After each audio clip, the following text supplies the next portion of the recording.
Bem,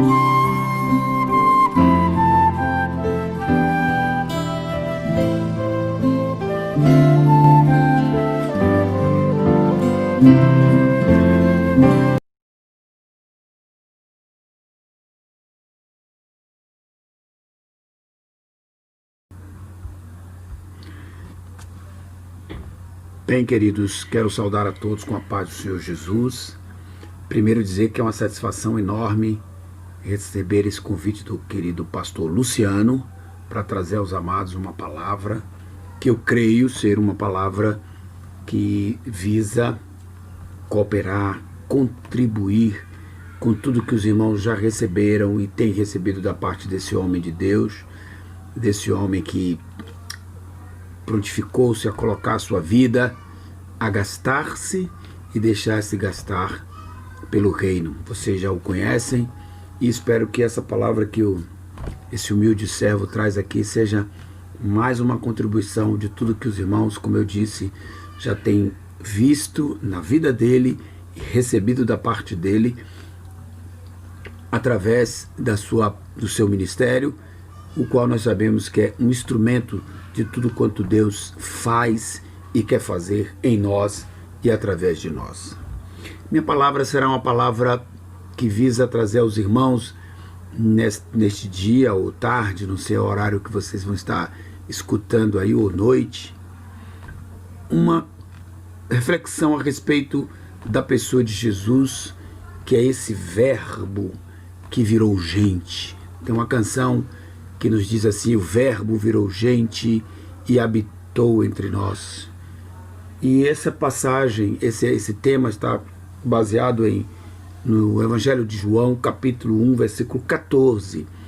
E eu também pretendo fazer uma conexão com o livro de Hebreus, no capítulo 2, dos versículos 14 ao 18.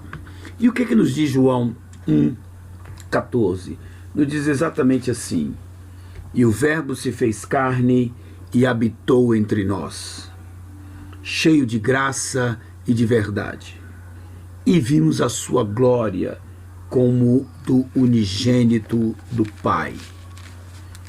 Esse verbo se fez carne nos traz uma ideia dessa palavra, né, que no grego é logos, de que João, ao abordar esse tema do logos que encarnou, para as pessoas daquela época isso era interessante, porque a palavra logos era uma palavra muito conhecida no contexto grego, do mundo grego, ou chamado mundo helenístico, né? Onde o helenismo, que era a cultura grega, tinha se espalhado por várias regiões e os romanos a absorveram muito bem, e isso chega a influenciar também toda a Palestina e o contexto dos dias de Jesus. E essa palavra, ela era muito trabalhada, tinha sido ao longo dos anos trabalhada muito na filosofia. E o que significava? A palavra logos, ela tem vários sentidos, né? Se você pensar ela no sentido da cultura grega ou helenística, você vai ter aí uma ideia muito ligada à própria concepção de palavra, concepção de um pouco no sentido daquilo que significava toda a arte de falar bem, e também ligado com a ideia de verdade, de logos, de coisas que estavam ligadas com o raciocínio, de coisas que estavam ligadas, essa palavra logos, ela trazia muito sentido também de que aquilo tudo que era falado teria uma espécie de coerência. E é muito, o léxico nos fala várias possibilidades de uso dessa palavra, mas em geral é isso que eu estava falando. Mas no contexto latino, que era um contexto também de um idioma que já estava começando a se propagar, o latim, o sentido ele tá mais ligado com a ideia de razão. Então, quando João diz que o logos, e que nas nossas Bíblias está escrito o verbo se fez carne, ele está querendo deixar claro que toda essa concepção de verdade, principalmente a ideia de verdade, que era a verdade que na visão platônica, né, ela só era possível no mundo para além do físico, ou seja, do mundo que está além daquilo que a gente pega, daquilo que a gente vê, daquilo que a gente toca, daquilo que a gente sente, que a gente chama de mundo físico. Para os gregos, e principalmente os que eram da linha de Platão, imaginava que a verdade só era possível no mundo ideal, no mundo para além desse físico. E essa ideia de que aqui o mundo não era real, nada aqui era real, era muito forte. E nos dias de Jesus havia um movimento que era chamado de neoplatonismo, ou seja, as ideias de Platão que durante muitos anos, né, tinha começado aproximadamente, vamos chamar assim, você teria aí uma concepção de Platão uns 600 anos antes de Cristo, ele teria falado, depois Aristóteles e tal, antes dele Sócrates. E nos dias de Jesus já havia um movimento chamado Novo Platonismo, que eram as ideias de Platão trabalhadas sobre outras perspectivas. E quando João traz isso, ele quer deixar bem claro que essa visão de que a verdade está lá em cima somente e que aqui na Terra nada do que existisse ou exista é verdadeiro, é uma cópia apenas, era o que Platão pensava. João vai dizer que Jesus vindo à Terra, sendo ele o único gerado por Deus, o Filho de Deus que foi gerado pela vontade de Deus, não pela vontade do homem, ele nasce da Virgem Maria. Esse Jesus, ele é a verdade, ele é o verbo, ele é todo esse conceito de palavra que tem valor, palavra que significa aquilo que de concreto tem a ver com a realidade, aquilo que significa verdade. Ele deixa bem claro que essa visão de que só existe realidade lá para cima, ela se tornou diferente com a chegada de Jesus. O verbo se fazer carne significa que a palavra, que a verdade, ela tabernaculou, que é uma outra palavra que é usada, ou seja, ela virou um tabernáculo na terra. Ela se fez carne, o Espírito vem e tabernaculou, o Espírito na pessoa de Jesus, né? Jesus, sendo Deus, portanto um ser espiritual, ele vai tabernacular, ou seja, o verbo vai virar gente, o verbo se fez carne, é assim que é usada. Ele vira corpo, ele tem mente, ele tem tudo que nós temos, então ele ouve, ele aprende, ele é uma criança, ele vai ter toda aquela vivência conosco. Quando João está querendo dizer isso, ele está querendo mostrar para esse mundo do pensamento grego que não existe essa ideia de que só há realidade no mundo das ideias.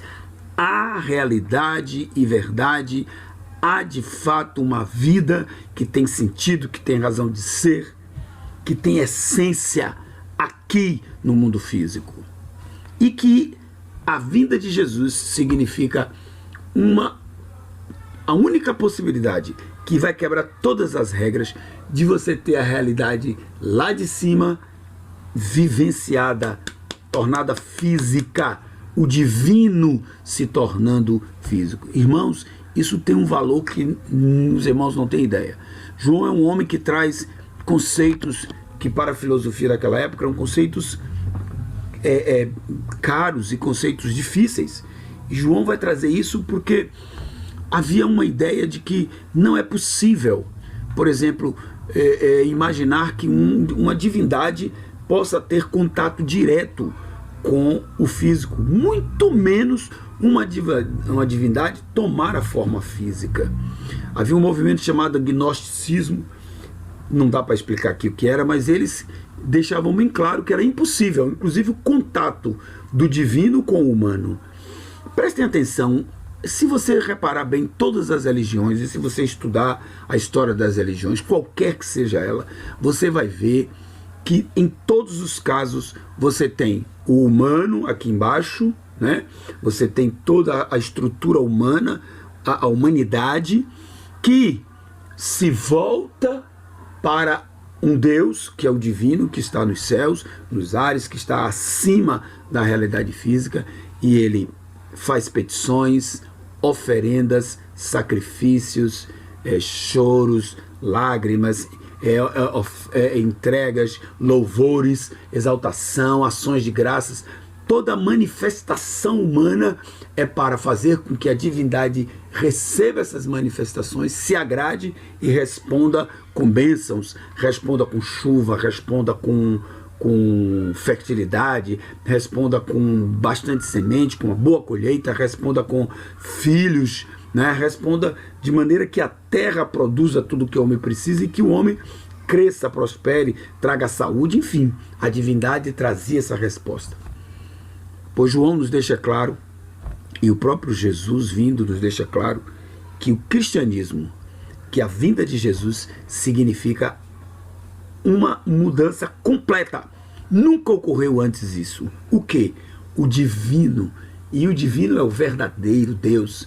Ele sai do seu lugar, sai da sua posição de adorado de Deus e vem tomar a forma humana. Queridos, esse acontecimento, ele é revolucionário.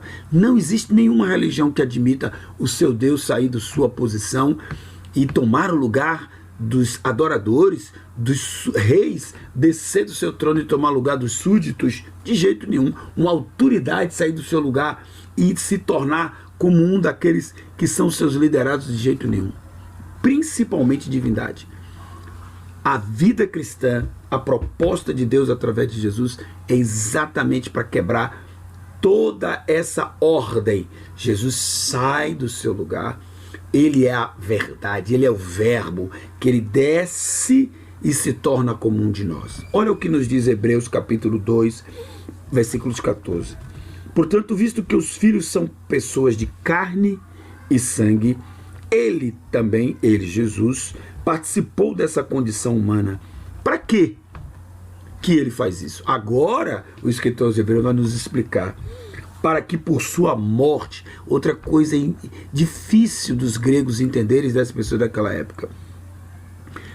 Como é que um divino toma corpo humano, vem viver no nosso meio, sendo 100% homem, 100% Deus, que é o que nós cremos, e além disso, ao estar na condição humana, ele vem morrer, como nos diz Filipenses capítulo 2, a partir do versículo 5 em diante, né? Que ele, estando na forma de Deus, não teve usurpação ser igual a Deus, mas humilhou-se a si mesmo até a morte de cruz. E o divino vai morrer, vai sofrer, vai sentir dor? Não existe. Pra vocês terem uma ideia, todas essas religiões baseadas nos escritos dos Vedas, hinduísmo, né, budismo, todas essas tradições orientais, elas não admitem isso sob hipótese nenhuma. É impossível que algo espiritual, algo divino, algo superior se encarne. E ao se encarnar, muito mais, é impossível ainda, a possibilidade é zero dele sofrer e morrer. Eles não acreditam, pois aqui está dizendo em Hebreus que ele participou da condição humana para que por sua morte derrotasse aquele que tem o poder da morte. Quem é esse? Isto é, o diabo. E além de derrotar, libertasse aqueles que durante toda a vida estiveram escravizados pelo medo da morte. Pois é claro que não é a anjos que Deus ajuda, mas aos descendentes de Abraão. Por essa razão era necessário que ele, Jesus, se tornasse semelhante a seus irmãos em todos os aspectos, para se tornar um sumo sacerdote misericordioso e fiel com relação a Deus, e fazer a propiciação, a oferta contínua pelos nossos pecados, porque tendo em vista o que ele mesmo sofreu quando tentado, ele é capaz de socorrer aqueles que também estão sendo tentados. Que maravilha! Glória a Deus! A única religião que diz que o divino deixa o seu lugar e se torna agora como um ser humano e achado na forma de homem, ele se humilha e vai à morte, e a morte de cruz, é a proposta cristã. Ninguém admite isso em religião nenhuma. Só os cristãos acreditam em um Deus que saiu do seu lugar e veio para cá. E o verbo virou gente. e a palavra, né? O verbo, a palavra se fez carne, o Logos se fez carne e habitou entre nós, cheio de graça e de verdade. E por que essa graça? Porque ele veio fazer exatamente isso. Ele veio derrotar o diabo e veio libertar a gente que vivia com medo. A gente vivia com medo, diz aqui, né? Libertar aqueles que com medo, aqueles que viviam escravizados e com medo da morte. Querido, eu quero dizer algo. Você não precisa mais ter medo da morte. Você não precisa ter medo de nada. Você não precisa ter medo de demônios. Você não precisa ter medo da noite. Você não precisa ter medo da escuridão. Você não precisa ter medo da doença. Você não precisa ter medo do coronavírus ou da doença Covid. Você não precisa ter medo de passar pelo vale da sombra da morte, que Davi disse: ainda que eu ande pelo vale da sombra da morte, eu não temerei, porque tu estás comigo, a tua vara e o teu cajado me consolam, aleluia. E agora, sabe qual é a melhor notícia? Que além de ser verdade tudo isso, que o Senhor está conosco, eu quero lhe dizer que para além dele estar conosco, o que já é maravilhoso, ele se tornou como um de nós para ser sensível. Hebreus diz que ele fez isso para se tornar misericordioso e fiel. Quando você está passando um problema, quando você está sofrendo uma ameaça, quando você está se sentindo inseguro, quando o medo quer bater a porta, quando tudo parece tão inseguro, saiba de uma coisa: ele está à direita do Pai e vive para interceder por você. Ele sabe o que é padecer. Isaías disse que ele não tinha aparência alguma, nem formosura, nada víamos nele para que o desejássemos, mas ele foi subindo como renovo. E diz mais, que ele aprendeu por aquilo que padeceu. E diz mais, diz que ele se tornou como alguém que levou as nossas dores. O castigo que nos traz a paz estava sobre ele. Portanto, ele se tornou um sacerdote, não como os outros somos sacerdotes, que também tinham que levar ofertas por si mesmo. Ele agora se torna um sacerdote sensível. Quando ele está à direita do Pai, que ele vê que você está com um problema, ele diz: Pai, eu sei o que é isso. Eu sei o que é sentir essa tentação. Eu passei por isso, essa prova, essa fraqueza, essas limitações eu tive e eu venci. Manda socorro para o meu irmão, para o teu filho. Manda socorro para João, para Maria. Manda os teus anjos, manda os recursos dos céus. Pai, que o Espírito Santo o ajude, o fortaleça, o console, o renove. Jesus está o tempo todo vivendo para interceder por nós, porque ele é esse fiel sumo sacerdote. Ele veio aqui ao mundo, se tornou como um de nós, se fez carne, para não apenas dizer que ele sabe o que nós estamos como algo mental, o que nós passamos, mas ele sentiu, ele experimentou o que é viver nesse corpo, o que é ter um cérebro, o que é estar sentindo dor, cansaço, o que é sentir aperto, aflição. A Bíblia diz que no Getsemane ele disse para Pedro, Tiago e João: a minha alma está angustiada até a morte. Alguns acham que essa expressão significa alguém que chegou no seu limite. Um ser humano comum poderia se suicidar numa situação dessa, a depender da pessoa.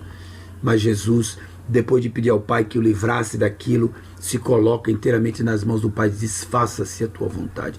Tudo isso por sua causa, por minha causa. Portanto, Jesus não só vem substituir-nos na cruz, mas ele vem se identificar conosco. Porque como nós somos, ele também veio ser 100% homem, 100% Deus. Sabe para quê? Para fazer isso, vencer o diabo. O que o diabo anda mandando recado para você, lhe dizendo? Que você vai morrer, que a Covid vai lhe pegar, que você não vai conseguir resistir, que sua empresa vai falir, que seu negócio vai falir, que seu emprego não vai ficar. Não acredite nas mentiras do diabo. Você precisa confiar naquilo que o Senhor prometeu, porque é pelas promessas dele que você vai se tornar participante da natureza divina. Aleluia. E fiel é aquele que prometeu. Deus vela por cumprir a sua palavra. E você tem, além da palavra de Deus, você tem Jesus ao lado dele, intercedendo por você, dizendo: Pai, eu entendo, eu sei o que é isso, eu sei o que é essa dificuldade. Manda os teus recursos. E Deus movimenta seus anjos. Hebreus diz que eles são anjos ministradores que trabalham para aqueles que hão de herdar a salvação. Os anjos estão a seu serviço, meu irmão, minha irmã. Os anjos estão aí esperando as ordens do Pai para vir lhe socorrer, lhe atender, como socorreram Jesus lá também na tentação, quando ele passou 40 dias e foi tentado pelo diabo, e depois os anjos vieram e o serviram. Queridos, saiba disso, que esse Jesus que veio ao mundo, se tornou como um de nós, ele sabe o que é sofrimento. Ele sabe o que é ser alguém que está passando aperto, alguém que parece não ver saída, as circunstâncias todas são contrárias. Há um episódio no qual Jesus é pressionado em Nazaré, a um lugar que era um precipício que tinha atrás, e a Bíblia deixa claro que as pessoas que saíram da sinagoga, porque ouviram ele falar, né? Aquela passagem que está em Isaías 61, o Espírito do Senhor está sobre mim, pois que me ungiu, e Jesus disse, hoje se cumpriu essa palavra, e eles dizem assim, mas como é que ele está dizendo isso? Se isso diz respeito ao Messias, e Jesus se mantém firme, e eles querem apedrejar Jesus, empurrar ele lá, e ele está ali naquele momento. Imaginem, ele está cercado por pessoas que estão pressionando e levando ele para aquele lugar, e que a tendência seria empurrá-lo e matá-lo. E o que é que acontece? De repente, Jesus passa por meio deles e eles não fazem nada. Ou seja, ele experimentou o escape, ele experimentou os recursos de Deus. Ele poderia ter sumido, ele poderia ter evaporado, né? Quem assistiu o filme Senhor dos Anéis sabe quantas vezes você viu aquele personagem, né? Um dos hobbits, né? Que ele, numa situação, ele botava um anel e sumia. Jesus, sendo Deus, poderia fazer isso. Ele chegou, depois de ressuscitado, entrou num lugar sem abrir porta, saiu, né? Estava no meio dos 2 discípulos que estavam caminhando para Esaú, e na mesa, comendo com eles, e depois que dá graças, ele não é mais visto. Poderia ter ocorrido, mas a Bíblia diz que ele, enquanto estava aqui em missão, ele não teve por usurpação ser igual a Deus. Sabe por quê? Porque ele queria agir como humano, como você, no sentido de se colocar dentro das mesmas condições que nós vivemos. É o que nos diz Hebreus, visto que os filhos são participantes de carne e sangue, ele também participou disso, né? Dessa condição, para que, tendo experimentado isso, além disso, morrer a morte de cruz, ele tem condições de... Ele derrotou o diabo, tomou a chave da morte do inferno, portanto o diabo não pode lhe matar, o diabo não pode lhe lançar no inferno, as chaves estão na mão do Senhor, aleluia, e ele pega essas chaves e com autoridade levanta, ressuscita, vence a morte, que era o último inimigo, e ele está à direita do Pai vivendo por você, e ele promete, quem crê em mim, ainda que esteja morto, viverá. Nem a morte pode nos separar do amor de Deus que está em Cristo Jesus. Nem angústia, nem a fome, nem tristeza, nada. Nem os anjos, se quisesse, demônio nenhum, nada pode separar você do amor de Deus que está em Cristo Jesus.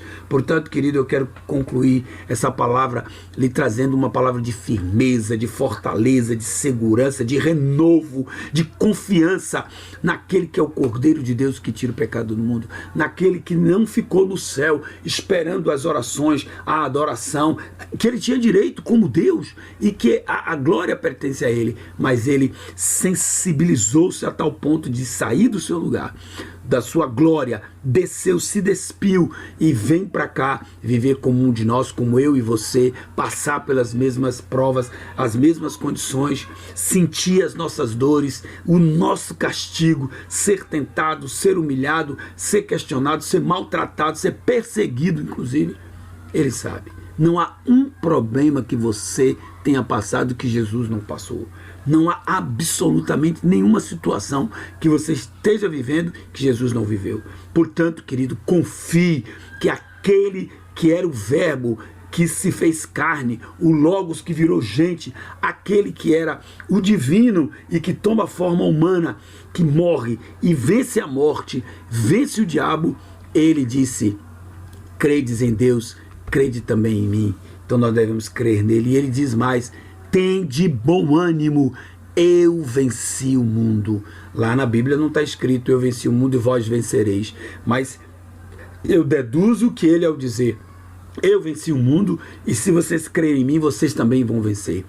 Então a sua firmeza está no Senhor, em confiar no Senhor, em não desanimar, em não desistir. Seja firme e constante, continue confiante, seguro, porque fiel é o que prometeu. E ele não só veio tomar o nosso lugar, mas ele voltou aos céus, está à direita do Pai interceder e prometeu voltar, né? Ele disse assim, não se turbe o vosso coração, credes em Deus, crede também em mim.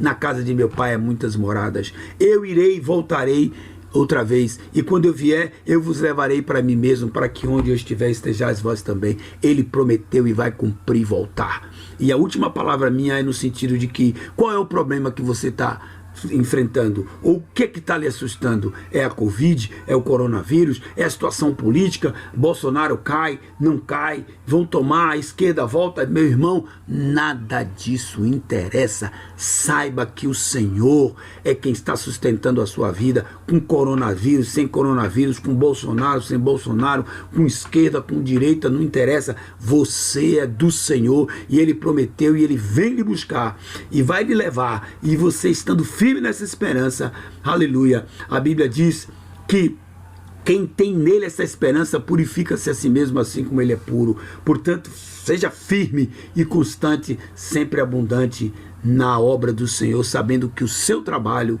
não é vão no Senhor, não é? Sem fé é impossível agradar a Deus. Portanto, confie, não desista. Nós não somos daqueles que recuamos para a perdição, mas daqueles que creem para a salvação da alma. E o justo viverá da fé. Que o Senhor lhe fortaleça, que o Senhor renove as suas forças, que o Senhor lhe levante, que o Senhor lhe sustente, que o Senhor te livre de todo mal, que o Senhor lhe ajude a estar firme e constante nele, porque Ele prometeu e Ele vai cumprir cada promessa que fez a você, porque o Verbo se fez carne e habitou entre nós, e vimos a sua glória como a glória do Pai.